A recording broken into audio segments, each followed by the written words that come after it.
हिमाचल विधानसभा का मॉनसून सत्र शुरू होते ही सियासत का तूफान उफान पर आ गया है। शिमला में सत्ता और विपक्ष के बीच तीखी जंग छिड़ी हुई है और आपदा, बेरोजगारी और सरकार की कार्यशैली पर सवालों की बौछार हो रही है।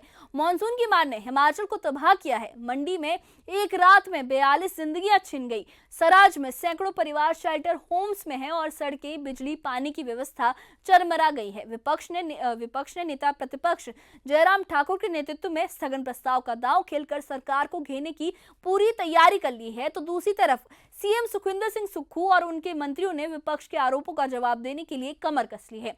सर्वदलीय बैठक में सत्र को सुचारू रूप से चलाने का वादा तो हुआ, लेकिन पहले ही दिन माहौल गर्म है।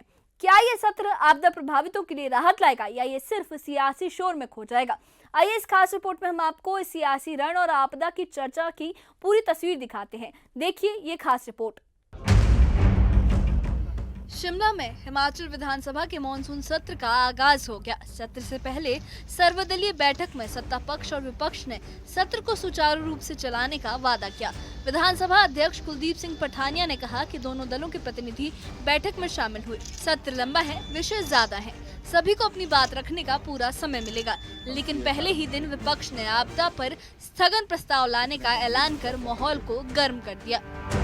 आसमान को नहीं, आसमान को ऑल पार्टी मीटिंग में हमने इनको बुलाया था और आज दोनों दलों के प्रतिनिधि ऑल पार्टी मीटिंग में यहाँ आए और सत्र की सीटिंग जैसा आप जानते हैं 12 दिन की है, तो 12 दिन का जो बिजनेस है वो भी विधानसभा के पास दोनों दलों के द्वारा पहुंचा है। समय भी है, लंबी जो है सत्र है और जो विषय हैं उन पर गंभीरता से चर्चा हो सकती है। तो अभी माननीय नेता प्रतिपक्ष और हमारे जो पार्लियामेंट्री अफेयर मिनिस्टर हैं, अभी चर्चा हुई है बड़े सौहार्दपूर्ण वातावरण में। नेता प्रतिपक्ष जयराम ठाकुर ने आपदा को सत्र का सबसे बड़ा मुद्दा बताया। उन्होंने कहा कि हिमाचल में मॉनसून ने भारी तबाही मचाई। मंडी में 30 जून की एक रात में 42 लोगों की जान गई। मेरे क्षेत्र सराज में 500 परिवार शेल्टर होम में हैं। सड़कें, बिजली, पानी और संचार सेवाएं अब तक बहाल नहीं हुई। ठाकुर ने सरकार पर आपदा प्रबंधन में नाकामी और पक्षपात का आरोप लगाया। उन्होंने कहा कि कांग्रेस नेताओं ने अधिकारियों को धमकाकर टेंडर लिए। केंद्र से आई मदद पर सरकार धन्यवाद दे। का साथ नहीं दिया और वॉकआउट करके देश में आपदा जो आई है इस बारिश के मौसम में, बरसात के मौसम में, उसके बीच में जिस तरह से संजीदगी के साथ, जिम्मेवारी के साथ, गंभीरता के साथ प्रदेश सरकार को काम करना चाहिए, वो काम उस तरह से नहीं दिख रहा है। क्योंकि आपदा का मतलब होता है कि आपको रात दिन काम करना है, यानी कि बहुत प्रायोरिटी उसको देनी है। और जब फील्ड में उस प्रकार से काम नहीं हो पा रहा है जिस प्रकार से किया जा सकता है, सरकारें करती हैं, तो हमने उचित समझा कि विधानसभा का मॉनसून सत्र है और मॉनसून सत्र के दौरान हम काम रोको प्रस्ताव यानी कि नियम 67 के अंतर्गत स्थगन प्रस्ताव दे करके इस पर चर्चा करें। लेकिन मुझे इस बात को लेकर के भी अफसोस है कि उसमें भी सरकार गंभीरता के साथ काम करने के लिए तैयार नहीं। आसमान थोड़ी फट जाएगा। विपक्ष ने बेरोजगारी और चुने हुए प्रतिनिधियों पर दर्ज एफआईआर जैसे मुद्दे भी उठाए। ठाकुर ने कहा कि 2023 की आपदा में 4,500 करोड़ के पैकेज का ऐलान हुआ, लेकिन सिर्फ 300 करोड़ दिए गए। सराज में बागवानी कॉलेज शिफ्ट करने और राजस्व मंत्री के खिलाफ प्रदर्शन पर एफआईआर दर्ज करना गलत है। उन्होंने सरकार से शेल्टर होम, वैकल्पिक पेयजल व्यवस्था और टूटे पुलों की जगह वैली ब्रिज लगाने की मांग की।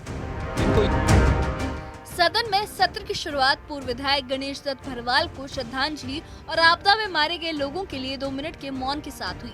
सीएम सुखविंदर सिंह सुक्खू ने विपक्ष के आरोपों का जवाब देते हुए कहा कि 2023 में बीजेपी के कहने पर 3 दिन चर्चा हुई, लेकिन राष्ट्रीय आपदा घोषित करने के प्रस्ताव पर वो वॉकआउट कर गए। 4,500 करोड़ के पैकेज पर गलत जानकारी दी गई। केंद्र से अब तक कोई विशेष मदद नहीं मिली। अगर कंगना रनौत कैबिनेट मंत्री होती तो शायद मदद मिल जाती। संसदीय कार्य मंत्री हर्षवर्धन चौहान ने कहा कि विपक्ष बयानबाजी कर रहा है। हमारे 4 विधायकों के नियम 130 के तहत आपदा पर चर्चा का प्रस्ताव दिया है। सत्र में हर विषय पर विस्तार से बात होगी। डिप्टी सीएम मुकेश अग्निहोत्री ने ठाकुर पर पलटवार करते हुए कहा है कि विपक्ष अधिकारियों को हतोत्साहित कर रहा है। सराज में पानी की व्यवस्था के लिए कोई कमी नहीं छोड़ी। ऊना से 10,000 राहत किट भेजी गई। सीएम ने सराज में तिरंगे के अपमान का मुद्दा उठाया और कहा कि अपमान करने वालों को माफी मांगनी होगी।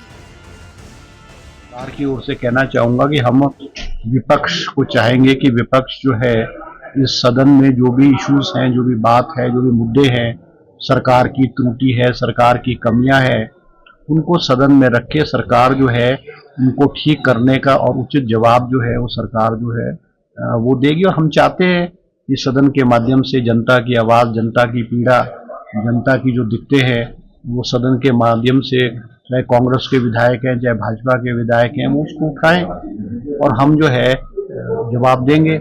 सरकार ने 2.5 साल का कार्यकाल जो है मुख्यमंत्री सुखविंदर सिंह सुक्खू जी के नेतृत्व में पारदर्शिता से किया है, ईमानदारी से किया है और प्रदेश को आगे ले जाने में, प्रदेश को आत्मनिर्भर बनाने में हमारी सरकार का बहुत बड़ा योगदान है। और बहुत सारी चुनौतियां, आप जैसे जानते हैं, बहुत सारी चुनौतियां सरकार को सामने आई है। हिमाचल विधानसभा का मॉनसून सत्र सियासत और आपदा की चर्चा के बीच गहमा गहमी से शुरू हुआ। विपक्ष के स्थगन प्रस्ताव को नियम 67 के तहत स्वीकार कर चर्चा शुरू हो गई है। आपदा प्रभावितों की मदद और सार्थक बहस से ही समाधान निकल सकता है। सरकार और विपक्ष को एकजुट होकर काम करने की जरूरत है ताकि हिमाचल इस त्रासदी से उबर सके। हिमाचल प्रदेश के विधानसभा मॉनसून सत्र ने सियासत और आपदा की चर्चा को एक नया मोड़ दे दिया है। मंडी, सराज और अन्य इलाकों में मॉनसून की तबाही ने लोगों का जीना मुहाल कर दिया और अब विधानसभा में इस दुख को सियासी रंग देने की शायद कोशिश की जा रही है। विपक्ष ने स्थगन प्रस्ताव के जरिए सरकार को आपदा प्रबंधन में नाकामी और पक्षपात का इल्जाम लगाया है, तो सत्ता पक्ष ने केंद्र से मदद न मिलने की शिकायत की है। जयराम ठाकुर ने बेरोजगारी, शेल्टर होम और टूटे पुलों का मुद्दा उठाया, तो सीएम सुखविंदर सिंह सुक्खू ने विपक्ष पर गलत बयानबाजी का जवाब दिया है। संसदीय कार्य मंत्री और डिप्टी सीएम ने भी विपक्ष को आड़े हाथों लिया। इस सियासी शोर के बीच सत्र की शुरुआत मृतकों को श्रद्धांजलि और मौन के साथ हुई, जो इस आपदा की गंभीरता को भी दिखाती है। अब सवाल ये है कि क्या ये सत्र हिमाचल के लोगों के लिए राहत और समाधान लाएगा या सिर्फ सियासी नौटंकी बनकर रह जाएगा। इस बारे में आपकी क्या राय है, हमें कमेंट बॉक्स में अपनी राय जरूर बताइए। और इससे जुड़े अपडेट्स के लिए और ऐसी ही खबरों के लिए हमारे चैनल के साथ बने रहिए। हमारे चैनल को सब्सक्राइब करिए। शुक्रिया।